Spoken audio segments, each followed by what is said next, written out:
review de una de las películas que la acabo de terminar de ver. O sea, me tomé el tiempo de terminar de verla porque había muchas cosas que analizar técnicamente, visualmente, y una muy importante, que es lo que hacen estas películas, al menos en uno, reflexionar. Dices, ya cuando una película te hace reflexionar, dices, ok, esta película no solamente aporta al mundo del cine, aporta al mundo audiovisual, aporta históricamente, está aportando algo interesante a mi vida. Esa es una reflexión muy importante. Esta película es 2001, Odisea en el espacio, de Stanley Kubrick.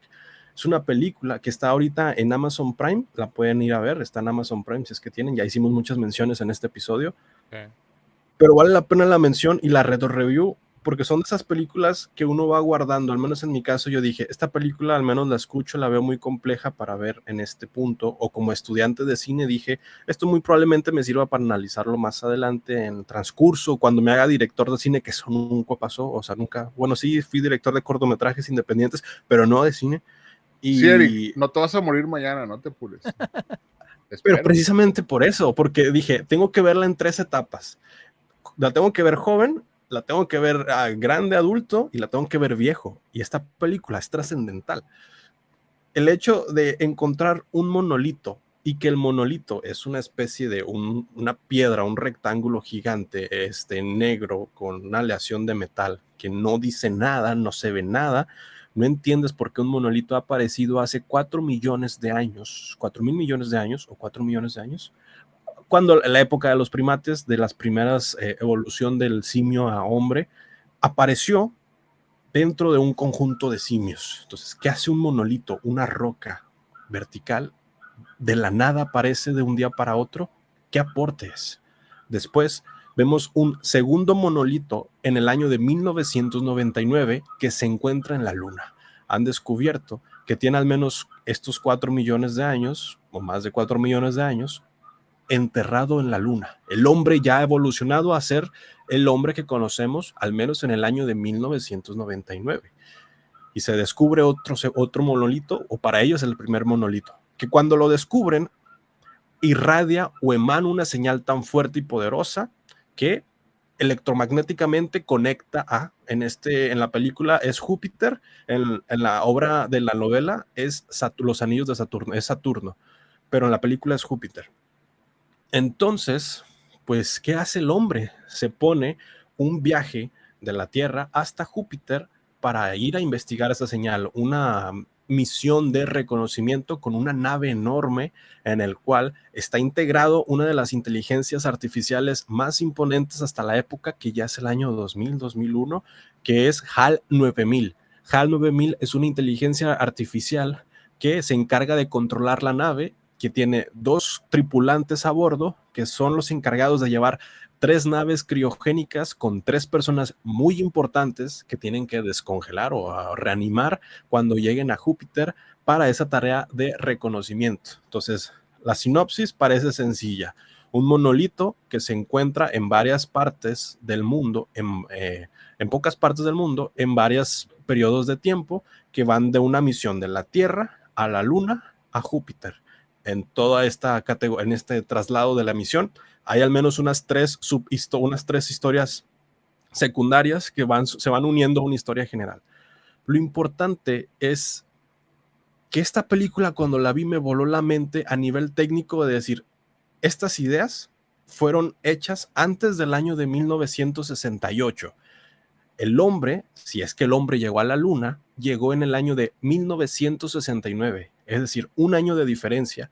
Y la película ya marca factores estéticos y tecnológicos de un presente actual en nuestra época, de al menos del 2030, o sea, de aquí a unos 5 años, el 2030, de viajes en el espacio, sobre la tripulación, sobre las naves, sobre incluso los trajes. Si el hombre llegó a la Luna en el año de 1969 con un diseño muy parecido a la película de 2001, Odisea en el espacio, sería inspiración de esta película, pero lo importante es el hecho histórico. La película sale antes de que el hombre llegue a la Luna y tiene temas que a día de hoy son relevantes, al menos en el mundo de todo esto del espacio y cómo funcionan las máquinas. esto me causó mucha intriga porque dije, ¿cómo es que visualmente están haciendo esto? Incluso se ve mejor que Star Wars de la época, se ve mejor que muchas películas actuales. ¿Cómo es que Stanley Kubrick hizo esto? Y pues bueno, me dio la curiosidad y empecé a investigar sobre la trama, sobre cómo funciona esto, sobre qué novelas están adaptadas. Hay mucho tema y hay mucho hilo que después adaptaron a esto, pero lo importante es lo emblemático que fue para mí esta película en esta época y decir, wow, esta película está adelantada a su época, tiene muchos elementos que son actuales y la reflexión de esta película es sobre uno mismo, sobre la identidad que tienes como ser humano y la trascendencia que tiene tu especie en el universo. Así de compleja y de poética es esta historia. Además, que lo que sorprende de esta película es que el soundtrack es lo que vemos en películas en el futuro. Esta danza en la luna que es tiriririri, titi, titi, tiriririri, Sí, es pura titi. orquesta. Ajá. Que todas estas películas, todo este soundtrack emblemático vienen de esta película. Dices, de ahí viene La Caminata en la Luna. De ahí viene todas estas soundtrack emblemático que dices, son clásicos de Bugs Bunny o de Warner Bros. Y no, vienen de esta película del 2001. Y dices, de aquí viene todo esto.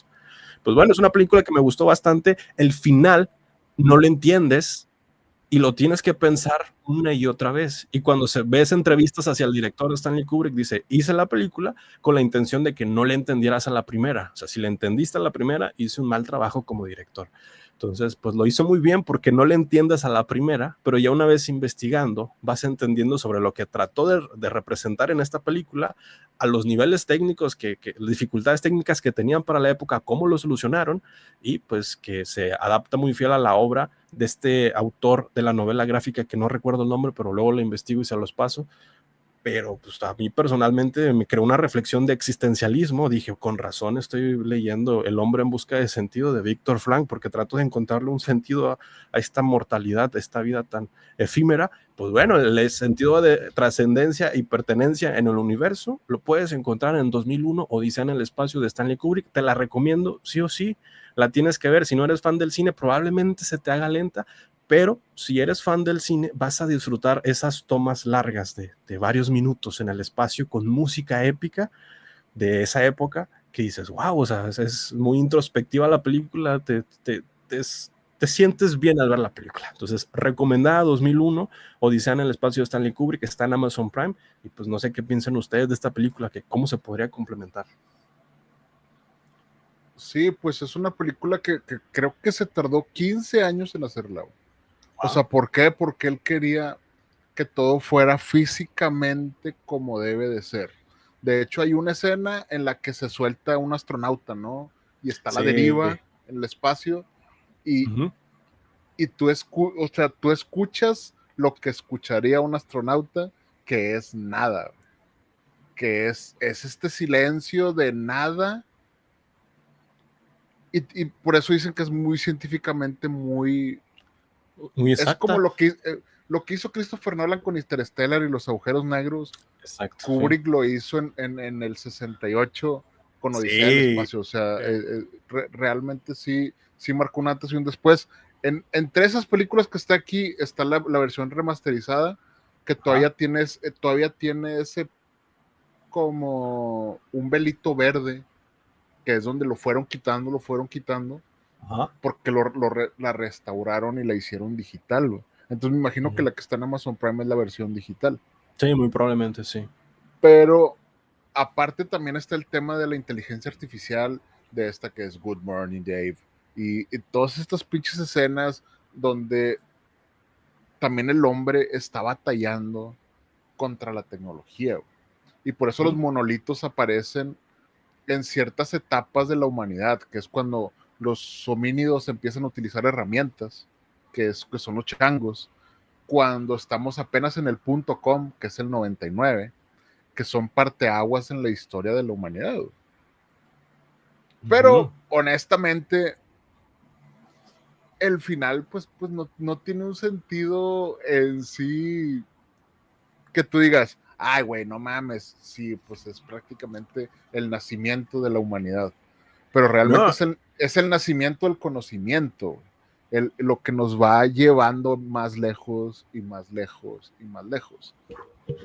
Justo aquí, ya que no va a ser un spoiler si hablamos de esta película porque es de 1968, o sea, tuviste 55 años para ver esta película, vamos a hablar de spoilers. Sí, tú señor octogenario, ahorita estás gozando así de que con madre, no hay pedo, ya la viste.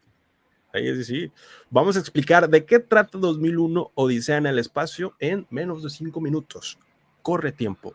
Odisea en el espacio, en resumen de esta película, es la trascendencia del ser humano en el universo. ¿Por qué vemos 3 monolitos en la película? ¿Por qué primero con los homínidos, como decía Jonás, hace 4,000 millones de años? ¿Por qué en la Luna y por qué en Júpiter vemos el monolito? Que se dice que es el mismo monolito. Porque el monolito se encarga de la evolución del ser humano. Entonces, al inicio, están con los homínidos, con los monos, que se encarga de dar las herramientas o de evolucionar. En la novela gráfica se supone que el monolito en las noches funcionaba y resplandecía para, de manera inconsciente, entrenar a los changos, a los monos, para ver cuál de todos ellos era el más capaz de adaptarse y de evolucionar. Y cuando los que se acercaban, que no eran los candidatos indicados, el monolito no se encendía, pero se iba encendiendo con estos simios que veían el potencial. La primera prueba era armar una cuerda, que los monos viejos usualmente no podían armar una cuerda ni hacer nudos, pero los jóvenes sí. Entonces el monolito se quedaba con los simios jóvenes. Y fue así como fue evolucionando la humanidad hasta que un día desapareció el monolito y pues ya se dio por entendido que pues, la humanidad no necesitaba el monolito, al menos por ese transcurso. Después lo ven en la Luna. En la Luna es porque ya fue la segunda prueba de que el hombre, con su tecnología y herramientas, pudo visitar otro planeta y estaba capacitado, según el universo, para llegar a la tercera prueba, que era ir a Júpiter. Si llegaron a la Luna, ya tenían las herramientas para llegar a Júpiter. Entonces, una vez se metió al monolito la señal a Júpiter, empieza este viaje que vemos en la película, que es con la inteligencia artificial y que es con estos dos protagonistas. Ya cuando llegan a Júpiter, se supone que el protagonista entra por un agujero de gusano donde ve varias dimensiones y al finalizar termina en un cuarto de hotel la nave. Entonces tú ves una representación de un cuarto de hotel y esto tiene una explicación en el libro, que este cuarto de hotel es de una transmisión de creo que 1967, que habían al menos tomado los extraterrestres o estas entidades y habían recreado este espacio para que el ser humano se sintiera cómodo con esta representación. Entonces la nave cae en un cuarto de hotel. Esta persona que es el protagonista sobre el cuarto de hotel, vemos en la película que se va viendo y va envejeciendo conforme pasa este cuarto de hotel hasta que llega al punto de su muerte.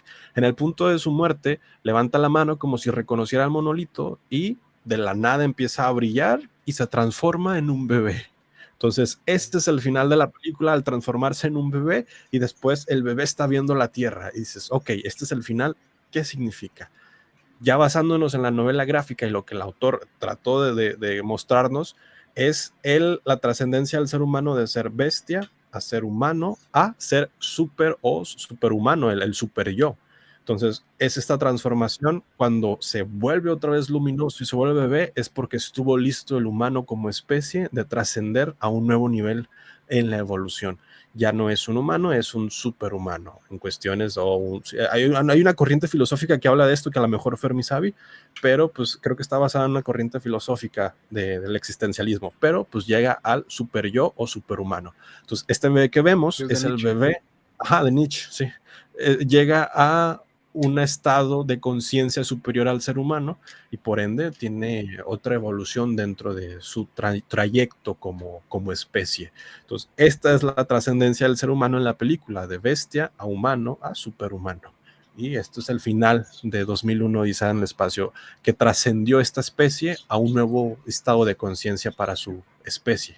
Sí, sí, al final los monolitos finalmente son iluminación espiritual, iluminación física, iluminación de todo, ¿no?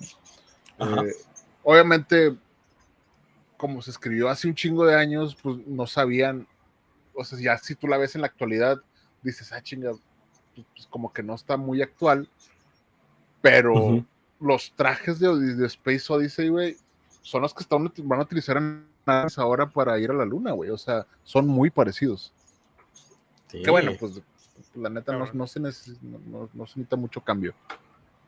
Pero peliculón. Tú la ves y dices, pues creo que fue hace, no sé, 10, 20, 30 años, y no, fue hace 55 años, dices, wow. Por esa película contrataron a Stanley Kubrick para fingir que fuimos a la luna, güey, obviamente. Él grabó todo, güey, grabó todo el Apolo y todo, y por eso la bandera ondea, porque obviamente Stanley Kubrick no pensó que el viento se iba a ver, o sea, es una pendejada, ese chivato acá bien iluminado, güey. Se supone que no lo iba a hacer tan chido, güey. Y es que en la película emulan lo que es gravedad cero. Imagino que con pantallas verdes y con hilos, pero pues es muy cercano a la realidad. Obviamente si te pones ya a la actualidad, pues ves las fallas técnicas, pero en su época se ve muy, muy exacto todo. No, o sea, simplemente con la obertura, o sea, la primera escena, güey, que tú ves a la persona haciendo ejercicio en esta cosa que es redonda, güey, dices, te mamaste o sea, que fue antes de los 70, pinches efectos especiales, o sea, pues se pasó de ver.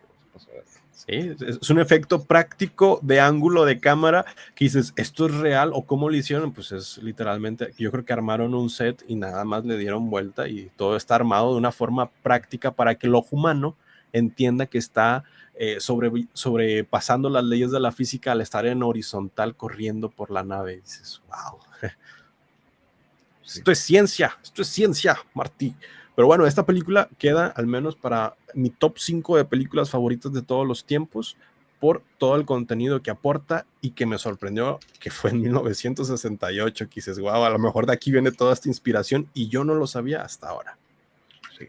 No, o sea, cualquier película que escojas de Kubrick, güey, ve La Naranja Mecánica o ve Full Metal Jacket ahorita y vas a decir, la verga, ¿qué le pasó a este güey? Bueno, vean ojos bien abiertos, güey.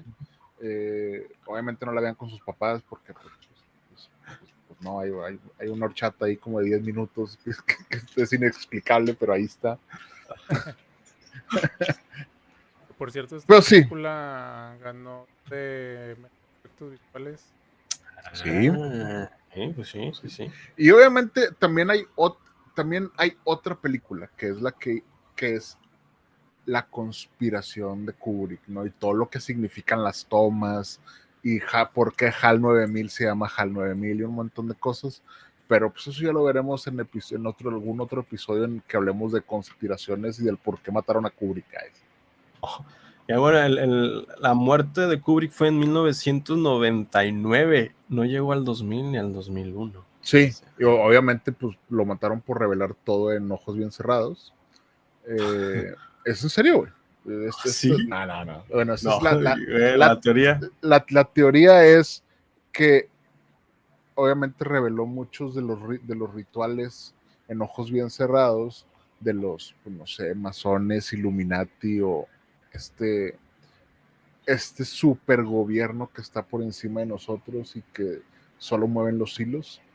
Ajá. Y que le dijeron, no la hagas, güey.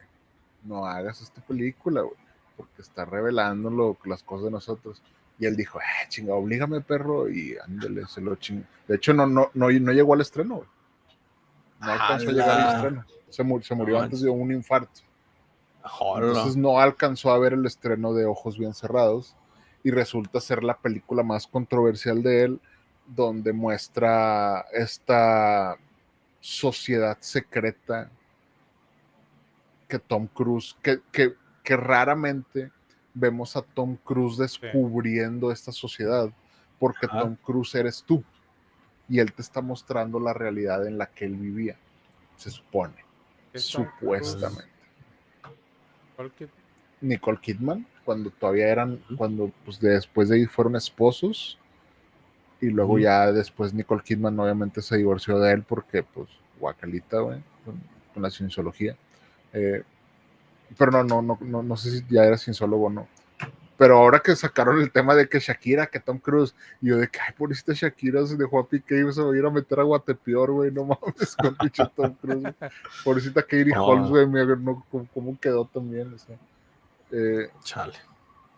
Pero sí, cualquier película que te agarres, incluso Doctor Strangelove de Kubrick, güey,